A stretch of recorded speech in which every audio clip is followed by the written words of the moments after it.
Guys are having an awesome day. Yay, it's Monday. What are you guys up to today?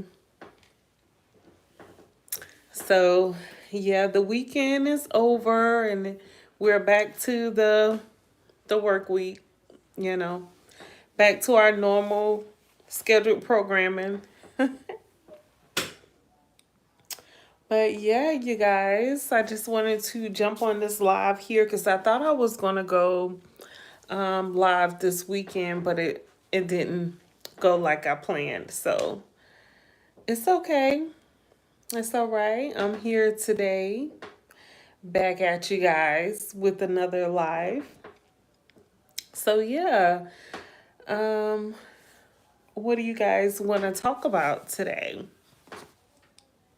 So I do know that I believe it was Friday.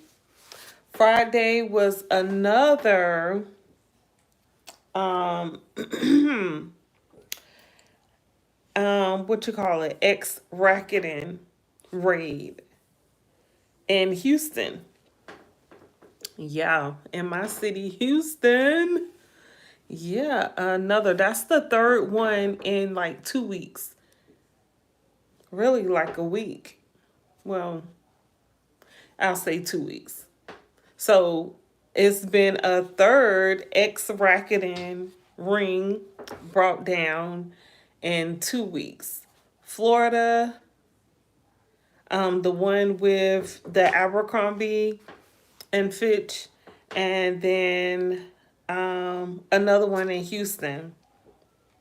So that was Friday, and I meant to do another video to talk about it, but I forgot all about it. But yeah, just to let y'all know, that's the numbers here. That's the numbers for the X racketing rinks. So, I mean, that lets you know it's a lot of stuff that's going on out here that's not really being talked about a lot.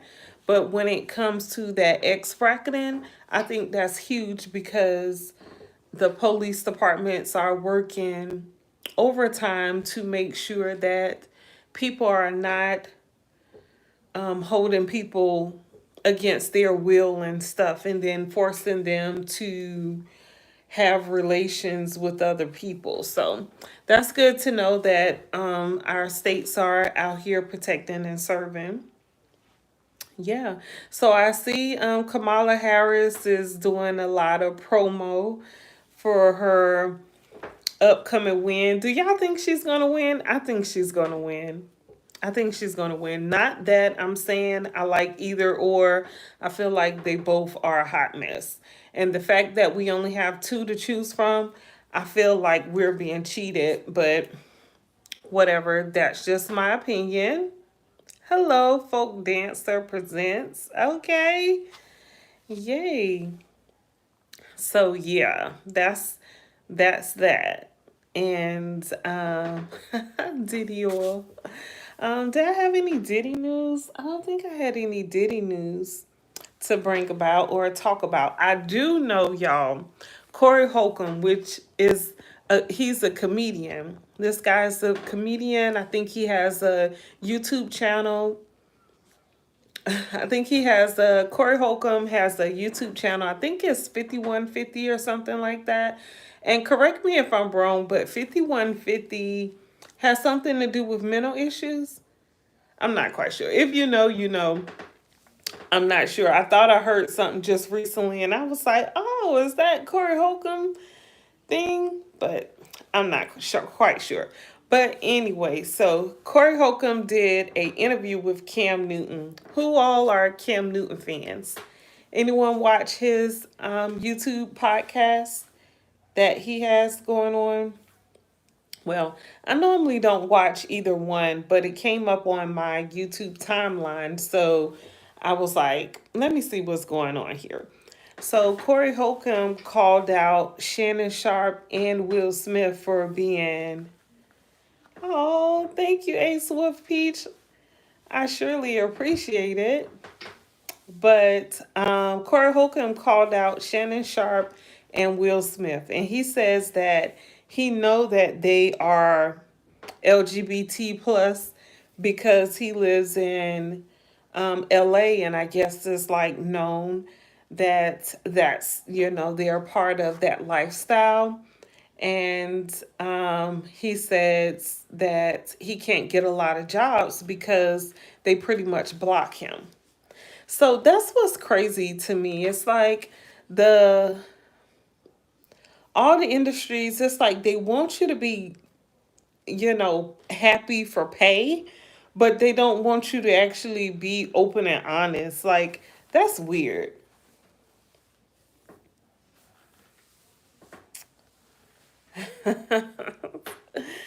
But yeah, it's very weird to me. Hello.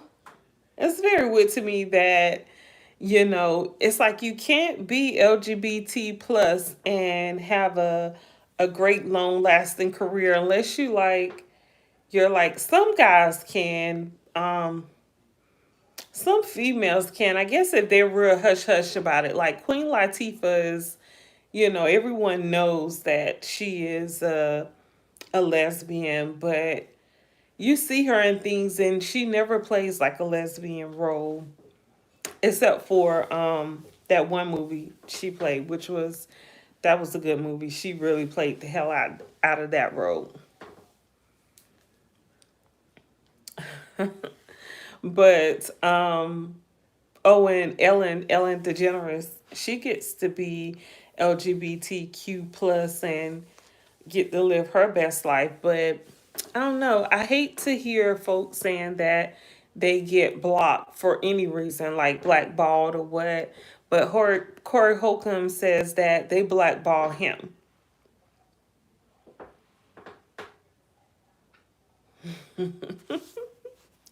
So, it's like, why are y'all blackballing him? Like, what is that about? Because he's the type of person who will put you out there, you know? And he was talking a lot of junk about Shannon Sharp, saying Club Shay Shay is, you know, for pay. Or is he gay for pay? I don't know.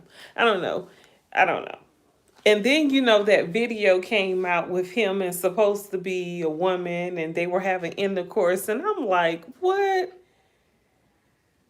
Blue ball, black ball, yeah, black. I think it's black ball.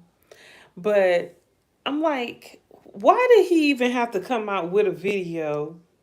Which, how can you tell if that was a man or a woman? Like, I don't understand. Like, some of these men sound very. I don't think that's what it is, Ace. But I don't know why he did that. That when he came out with that whole video, I was like, that ain't no woman. I said that probably not even him. Then she had to say his name. Like, first of all, since when the process? That's what they do. I don't know. I guess if you pay them, they'll say and do whatever you need them to do. So it is what it is. That's crazy though. Like, be yourself, live your best life. Like, you know.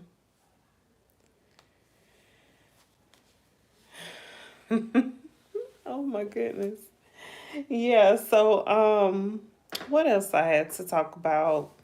Oh, so a lot of people are saying in the YouTube streets that Diddy was I guess like he was energy harvesting. So when he was doing all these committing crimes and everything, supposedly all this is alleged, it's pretty much like he was like getting their energy, like energy harvesting. But to me, my thing of it is, if that's the case and you're out here doing voodoo and all, then why you get caught? Like, it seemed like there should be some type of protection spell that's done or something to protect you. Why you still get caught if you're able to do dirt? Unless his mind was just so gone and from the rugging, because they say he's like an addict. So I don't know. Yeah, but it seems like he would have did a protection spell to protect himself. But I don't know. That's weird to me. But yeah, what are you guys up to on this Monday? this Monday evening, or not evening yet. It's still afternoon, I guess. It's almost 5 o'clock here where I am. But yeah, I had a very productive day today. Um, yeah, still trying to figure out a name for my book that's coming out pretty soon here. And every name I give to my publisher, she's like, what else you have? What else do you have? I'm like, what? So I wrote a book that is about insurance. It's pretty much letting you know what type of insurance policies you should have, or if you want to build generational wealth, what types of things you should have in place, set up to protect yourself and your property. So I had to find out the hard way. So what happened was I got married and my husband passed away. Well, I got married, my sister passed away the next month, and then my husband passed away a couple months later. Yep. So it talks about trust as well. Documents like that, like a will, last will, and testament. So a trust would be good for someone if they didn't want to have to go through court or anything. Because if you have a will, you would definitely probably have to go through probate court. But with the trust, you don't have to go to court. Thank you so much, Ace. I appreciate it. But yeah, so this is life. This is real, right? So it wasn't until what? No, bro. My charger cord fell off my desk. So it wasn't until all that happened with both them, both of my loved ones passing, that I um said that okay, I need to get a new career. And because insurance was a big thing, I got to see the good and the bad side of insurance. I got into insurance sales. So now I sell life insurance, life and health insurance. And so I wrote a book also that's going to go with my whole brand that I'm building here. So I'm working with Amazon to publish my book. And yeah, I wanted to also journal like the process of, you know, publishing your book with Amazon because they're pretty good. They set you up with a publisher and, they go back and forth. They read parts of your book, let you know what needs to be tweaked or, you know, update you on some things that could be changed and you move from there.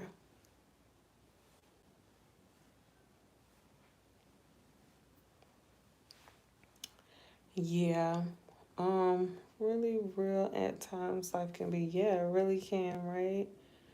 And so, life just does what it does and then we have to do what we do. So at the time I wasn't ready to take on the whole household bills all by myself. So I had to get a new career. I am. I am actually. Like I said, I've been very busy today. I had a very productive day. Like I've been making moves.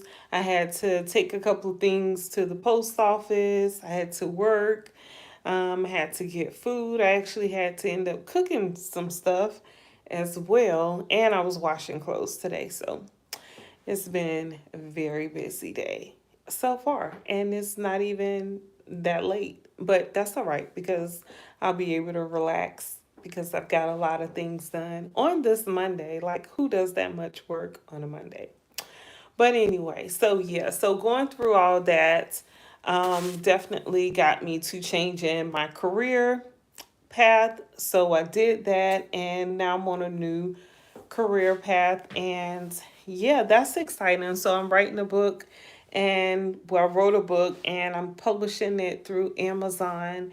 And that whole process is pretty cool. And it actually makes me want to do more writing. Like, I really feel like an author here. Like, you can't tell me nothing. And my book hasn't even got published yet. But I'm hoping that it'll be finished before the end of November. So that's really exciting. But I want to write more books, like, about different things. So I don't have a name yet. Remember, I was saying that I keep giving them names and they keep saying, oh, well, no, can you try something else? Can you try this or that?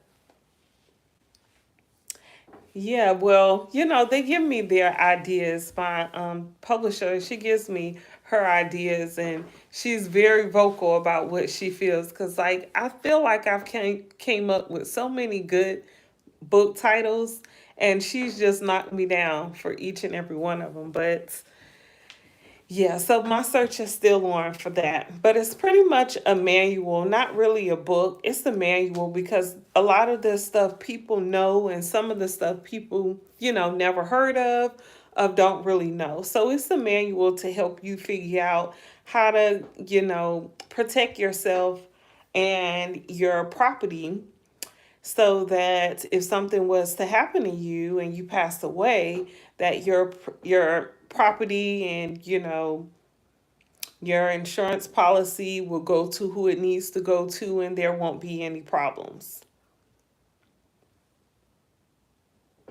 Oh, not FBI. Y'all would know, right? Right. Insure your future. Yeah, definitely insuring your future, because if something was to happen, then what?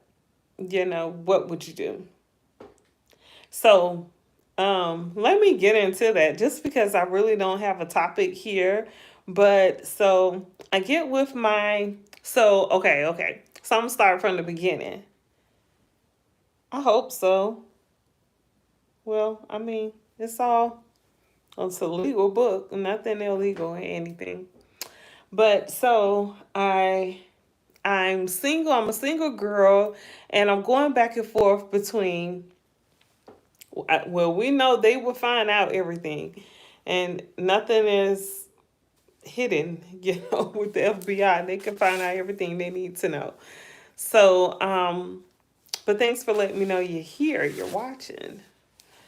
Whew, scary. But, so I'm a single girl, and I'm like manifesting a relationship, a healthy relationship with a man that will love me, respect me, and take care of me, and just all those good things. We'll live a long, beautiful life together, right? So I'm manifesting and manifesting every morning before I go to work, pretty much like 5 days out the week for probably about 2 months, right? So then, like 3 months later, I meet this guy, and he was really trying to, get at me. And I was just really like, he seemed like a player, because I don't know, it seemed like he was determined. Like, I was at this event, and he just kept trying to get my number and stuff. So I ended up giving it to him, and I was like, ugh, I'm not dating right now. I'm not seeing anyone, so I could date, and I really didn't want to, but at the same time, I felt like it wouldn't be a bad thing, right? So anyway, I give him my number. He calls me the next day. I didn't fall for him then, I would say, but I almost fell for him by the next day, because he was just so sweet and so real, and we had a good time together. We laughed a lot. We were on the phone most of that day and night, like back and forth, just talking, and I was like, okay, he is real cool. So anyway, fast forward, we get together. We're living together. Me and my children move in with him, and everything is good. Everything is good. Then, like the next year, the like 2 years later, maybe he proposed, and or like a year later he proposed, and then the next year, we following year, we finally get married. We were like 5 years in at this point by the time we got married. So I'm thinking I know this dude, right, like I knew it was some things that we really didn't have any issues, because we both were in our 40s. Well, I was like 39, 38. Oh, I was 38. So, but we were both mature, right? So I'm thinking, we got along great. We had an argument, a huge argument, and we sat down and talked about it and said that we wouldn't get that mad at each other anymore.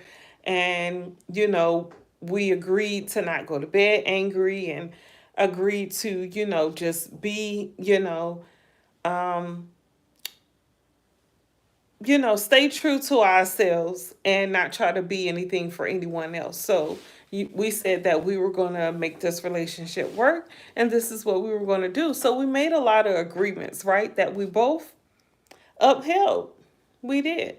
So we all get sick. Me, my family, my children, we all get sick from COVID. We went out of town on a trip, came back, and one of the people who was out of town with us got sick. And she told us we should all get tested. So we all get tested. One of my daughters came back positive. Everybody else was negative. 2 days, 2 or 3 days later, I get sick real bad, and I knew it had to be COVID. It wasn't until the following week. So this was like Thursday. I took the test on Tuesday. It said I was negative for COVID. It said we all were, except for one of my daughters. And then by Thursday, I'm super sick. Super sick. Friday, I know it's COVID because I never felt that way before. So by that following Tuesday, my husband takes the test. He realized he's sick as well. And we thinking, it's just what we all heard that it was going to be. No one got a fever. We didn't get not one fever the whole time, but we were like all like joints and muscles was hurting, so it was hard to walk. And we had steps in the house and all, and it was terrifying. Like it was like I really didn't think I was going to make it through, but so it's getting real close to like my 10 days. Back then, they told you, between 7 to 10 days, you could still be contagious or like, could pass it on. So by the time you hit your 10th day, you're pretty good. So I was on like my eighth day and went in the bathroom, and my husband was in the bathroom, deceased. He was not alive, sitting on the toilet. So I called 911, tried to revive him and everything. The ambulance came. They couldn't revive him. They actually pronounced him deceased at the hospital, and it was just terrifying. Just like I just couldn't believe that. Like my only sibling, my sister, had just passed away, not even a full 2 months before that happened. And so my family had already been suffering. And so, of course, now his family is suffering, and me and my children and my family, we're all suffering. So I'm thinking, okay, me and his family were never cool because we pretty much kept our distance. And no, no, they wanted to make sure I suffered. So I didn't know that my husband had his bank account was, so I saw it was just his name when the statements came each month, but come to find out his dad was on his bank statement as well. Now he didn't put any money in the account, but he was listed on the account. So he closed my husband's bank account. So of course my husband was the breadwinner. So his funds were taking care of the house. So he put a stop to that. I did know that my husband's life insurance policy was in his parents' name because he told me that. We talked about that when my sister had passed away, and I thought we said that we were going to get a joint policy, but of course we thought we had more time. We didn't. So now he's deceased. His parents tried to act like they didn't know anything about a life insurance policy, which I knew because he told me about it. Then when he passed away, I called his job, and I don't believe they were supposed to tell me about it, but they told me that he had one and that it was in the family's name. That's all they said. So I was like, oh, okay. So we all make agreement to go to a funeral home, this funeral home in particular. And we get there, and they're acting like they don't know anything about a life insurance policy. And I'm like, that's weird because his job told me they talked to someone from the family. And I'm thinking, who else would have called up there but one of his parents? But okay, so now I'm thinking something's not right here, but I'm not even catching on because I'm suffering, right? I'm grieving, you know. So the funeral home director, he says, well, if y'all have a policy, then we'll just, go ahead and put that policy in, so that'll cover the funeral. So I said, okay. So um like not even a week go by, a couple of days go by, and the funeral home, they published in the newspaper, uh um what you call that, the obituary. And I didn't write that obituary, so obviously it would have came from the family, right? Because they didn't even mention my children that my husband had spent a whole lot of time with, and he loved them, and he called them his children. Of course, they were big children, not like little babies or anything, but but they left my children out, but they named all his nieces and nephews. And I got real upset about that. And so I called the funeral home director, and the funeral home director told me, oh, well, it's not my fault. It's the other person's fault because they published it. That was what they had in their file. And they were like, oh, well, we'll just publish yours tomorrow. And I'm like, what? Because I had gave them an obituary, but they took the one that the family submitted. I didn't even know the family had submitted one behind my back, because this is the thing, legally by law, if your spouse passes away, you are the next of kin, so you have the rights, right? So you're the one who has to say so for what to do. It ain't my rule. That's just the rule of the land right now, okay? So the funeral home director, he comes and he tells me, oh, well, you should just do what the family wants you to do because they're paying for the funeral. And I was like, but what about me being respected? And he was like, well, look, I don't know what to tell you. Y'all need to try to talk it out or whatever. Anyway, it wasn't no talking it out with them because they wanted to keep going behind my back doing things that was disrespectful to me. Like the funeral home had already produced an obituary with pictures, and none of the pictures had me in it. Mind you, we had just got married. So I felt so disrespected. And I was like, oh no, I'm not doing this. So I'm taking my husband somewhere else where we can be respected. So by this time, the funeral home already had my husband's, um, his suit. They already had his clothing that they told me that they had put him in already. So when we get to the new funeral home that showed me some respect, they tell me that when my husband's body got there, he didn't have any clothes on. He only had a t-shirt and underwear on. And not even the socks, y'all. So I'm assuming, because I don't know, that the family requested his tux and his socks, because why would the funeral home put this clothing on him and then take it off? Which was crazy because my husband paid for that tux or that suit, I'm sorry. So it's like it's his. Why would you, and I'm his wife, why would you take the suit? Like, it's crazy to me. Anyway, that's why I left that place, because they wasn't giving me no respect.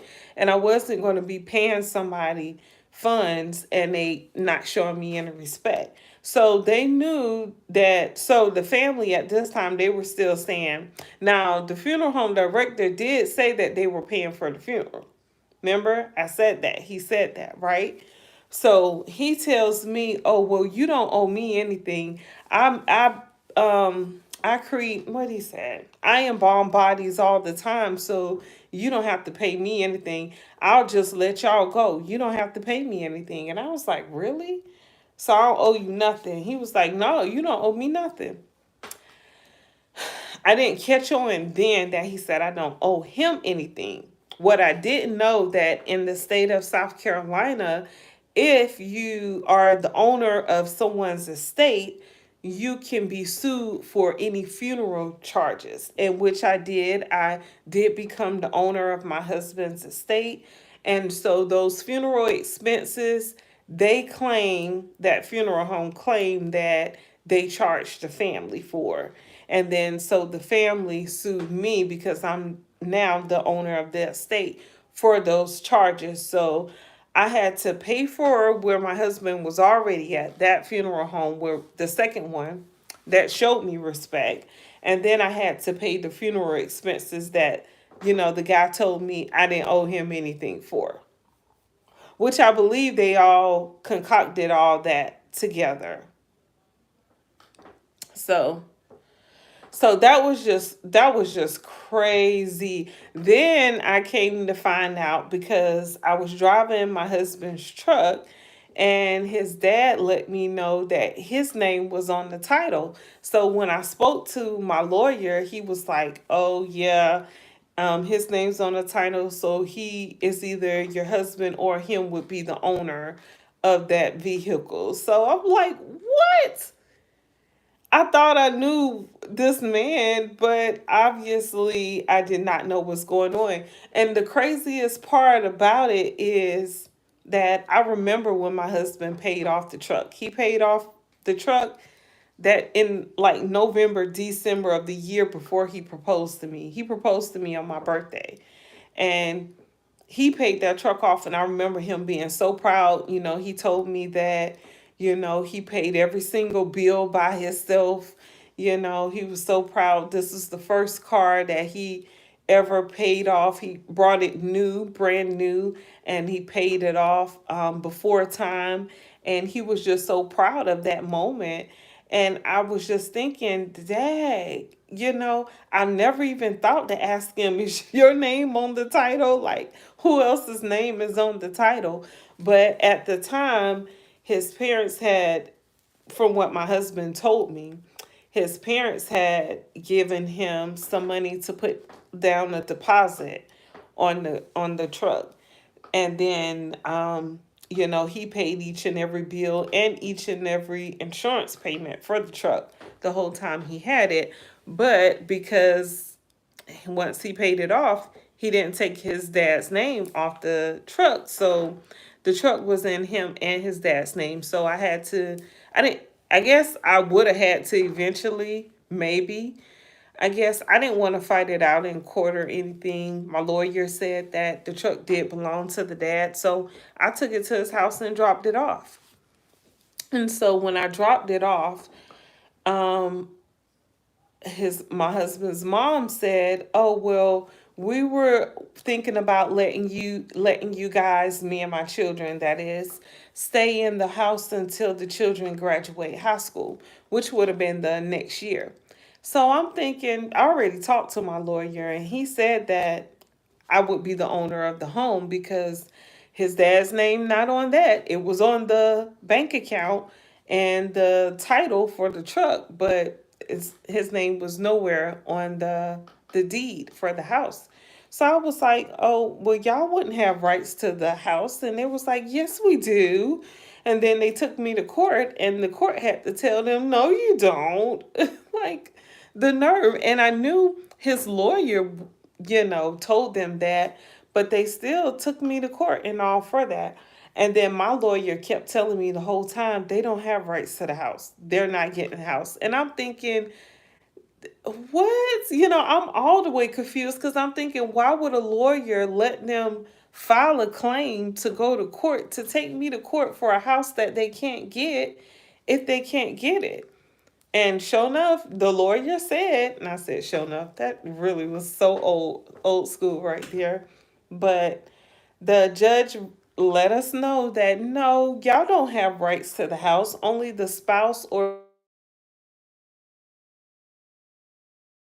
So yeah, that, but I guess because they were hurting, they wanted me to hurt or something, you know. I don't know. It was real painful, real hurtful, but it happens a lot. You know, a lot of times families go through a lot of stuff when okay, a call came in. But I'm saying all that to say that, you know, you got to ask certain questions when you're dating someone, when you're in a relationship with someone. You got to make sure you really have those real conversations. So that's all that I just said is pretty much the basis of why I created that book. Why I wrote the manual that's coming out next month, because it's a lot of things you need to know about, especially if you're talking about marrying someone. If you're getting in a relationship with someone and you're marrying them, and either you or them have property, you know, it's rules and laws to who gets that property. Like, just because you're a parent or a spouse, you know, if you have certain documents, you can really be specific and say how you want your property to be dispersed. So yeah, that's why I wrote that manual. I thought it was very important that people understand certain terms and certain items that you need to have in order to protect yourself and protect your property, and make sure that your property goes to where it wants to go to, because after you pass away, you know, then you're going to leave your family to fight and fend for themselves, and you know, that's not right. So yeah, yeah. And a prenuptial agreement, you know, you can still get sued behind a prenuptial agreement. I'm not going to even get into that, but that's crazy also. So yeah. Yeah, people are greedy, but you know, I did know that my husband policy was in their name. So, you know, and then with the car, I mean, legally, my husband didn't change it. So, you know, legally it went where it needed to go, I guess, you know. But my thing of it is, you know, when you're in a relationship with someone, you want to have those conversations and talk about the properties you have, and you know, make sure there's an understanding there about where those properties would go, just in case something was to happen. And like with the prenup, someone brought that up. I think that was Ace, you brought up the prenup. It's important to go ahead and try to get that straightened out while y'all both on the same terms, because you know, if y'all end up hating each other, it's going to get real messy when you're trying to do something and y'all not liking each other. So it is best to talk about everything up front, and when y'all are in a good space. But yeah, I hate bringing it up too, but that's pretty much how I end up getting into the insurance industry, and why I wrote my book. And I have a love story that's coming from that as well that I wrote, and I haven't published that yet, but I'm going to publish that one next. So like I said, I have a couple of books that I want to do and I'm working on, and that's all going to be part of my insurance brand. But yeah, it's real. Well, insurance is my new love. You know, it is my new career that I'm very serious about. This is what pays my bills. So I love it. I love talking about it. I get to have a lot of freedom in my day because of, you know, it doesn't take that long to process a sale, you know. So I do love all that about it. I can assure you. Yeah, so you all should definitely be insured. You know, you should have life insurance, of course, auto insurance and stuff like that. And I am familiar with life insurance, homeowners insurance, renters insurance, because I have my license for that as well. But when it comes to life insurance, you should definitely, invest in that, because if something was to happen to you, who's going to pay for your funeral?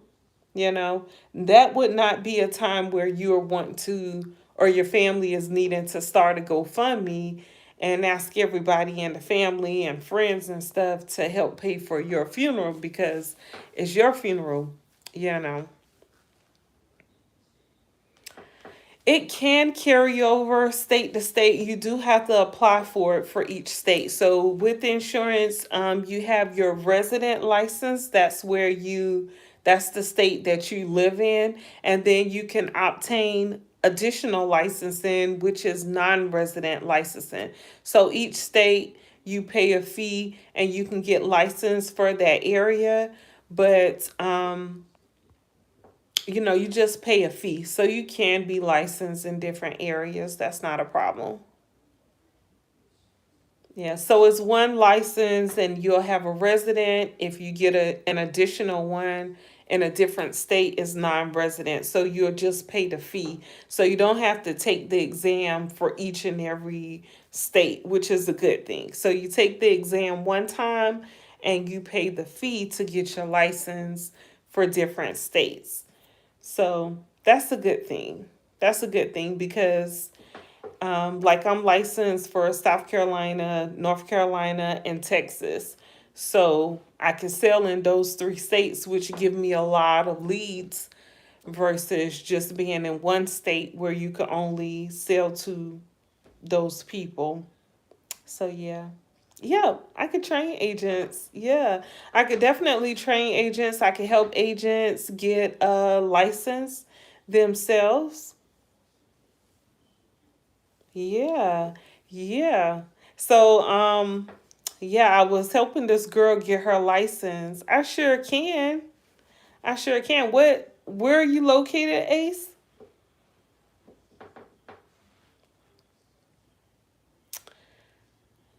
Yeah. But yeah, so you would just need to take the online. What's the Midwest? Which part of Midwest? Like where's your state that you live in?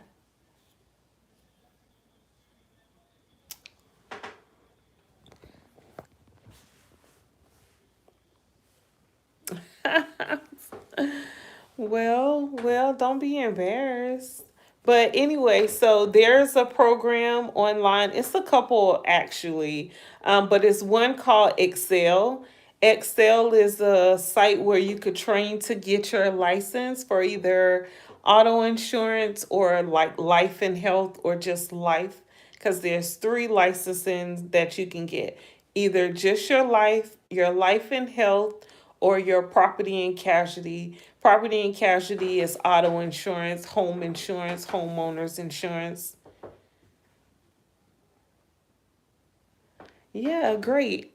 But yeah, if you go on like Excel, there's another one, Excel, and it's another one, and those are two major licensing companies. No, I don't have a second email, but um, yeah, you can email me at sunshinegoddess803 at gmail. Sunshine Goddess. Sunshine Goddess 803 at gmail.com. That's my personal email. Um, but yeah, you can email me there and um, I can help you get started and all.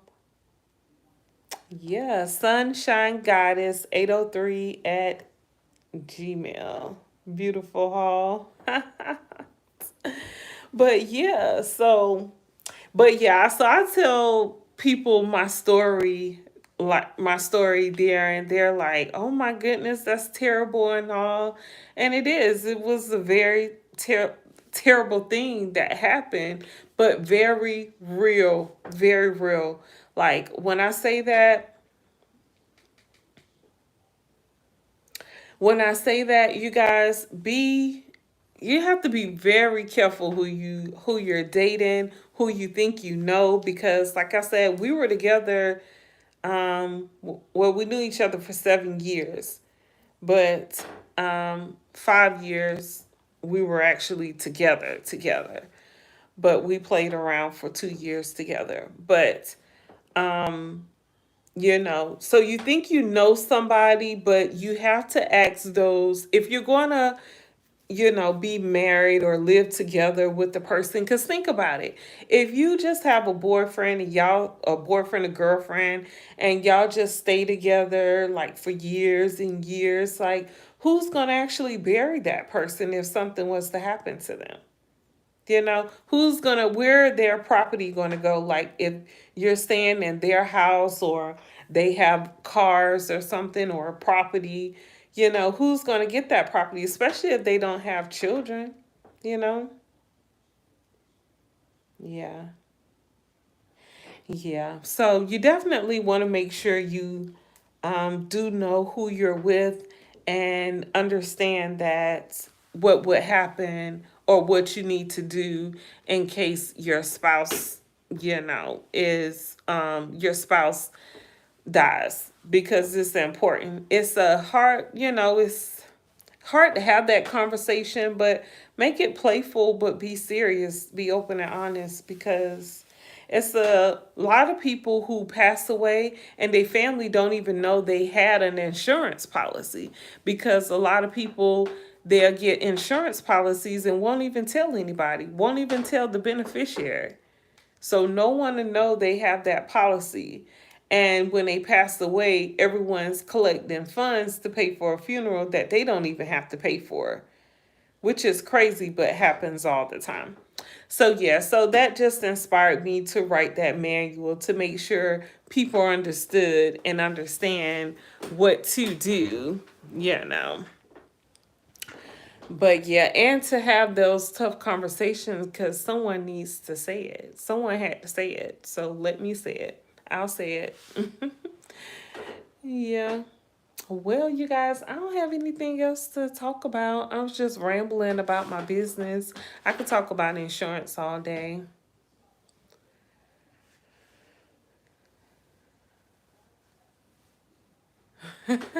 Single and ready to mingle. Yeah, James Brown was another one who had a whole crazy story. Um, it was a whole bunch of crazy stuff going on after he passed away.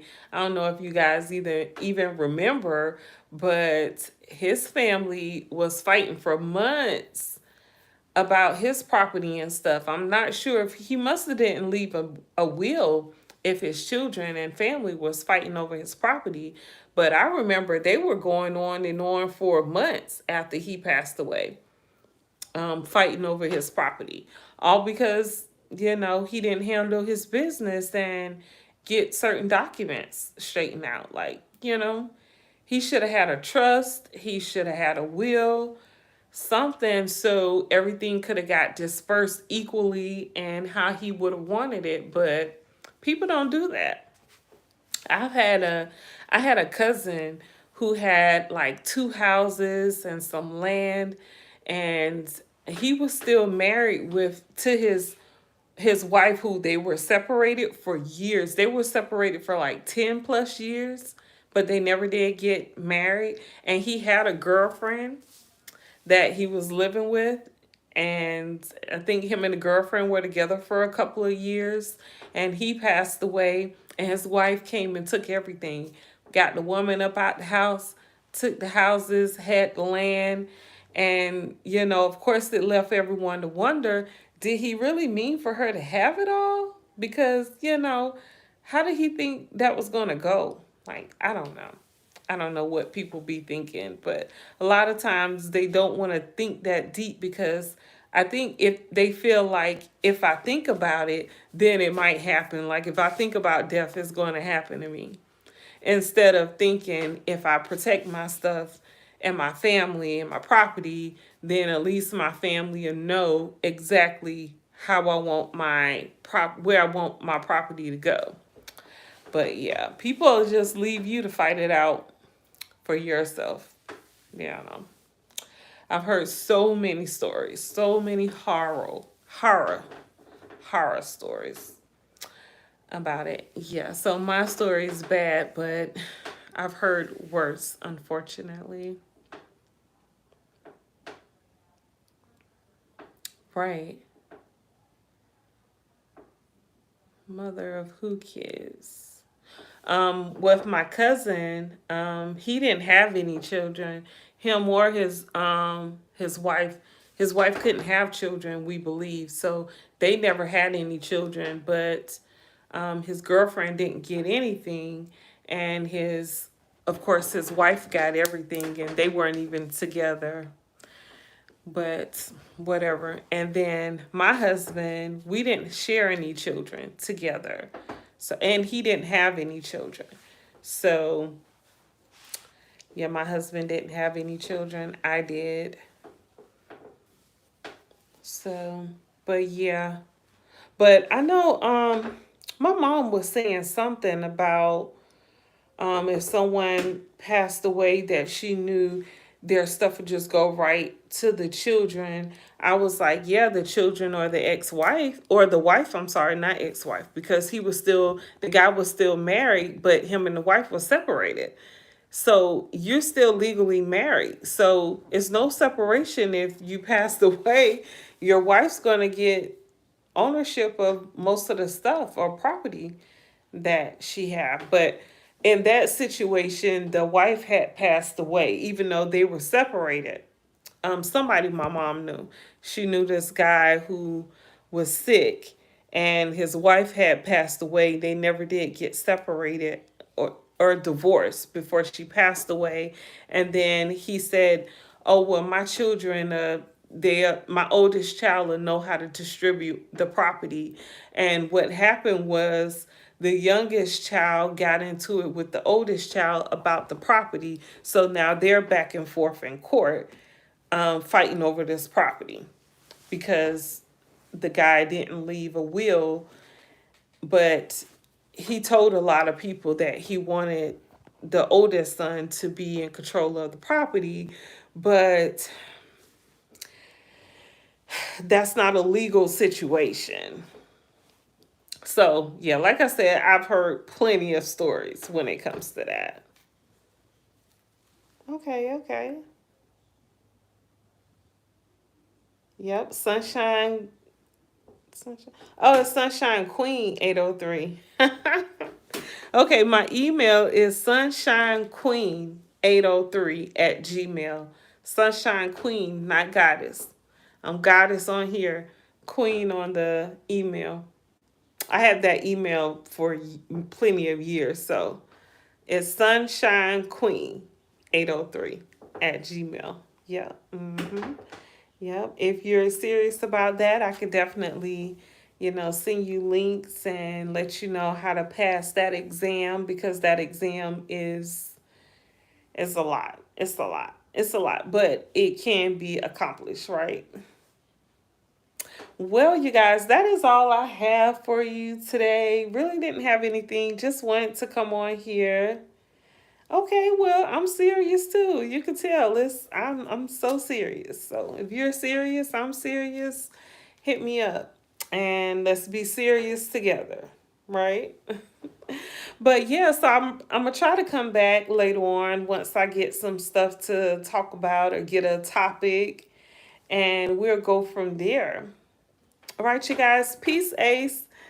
Peace, you guys. Have a wonderful Monday. Rest of your Monday.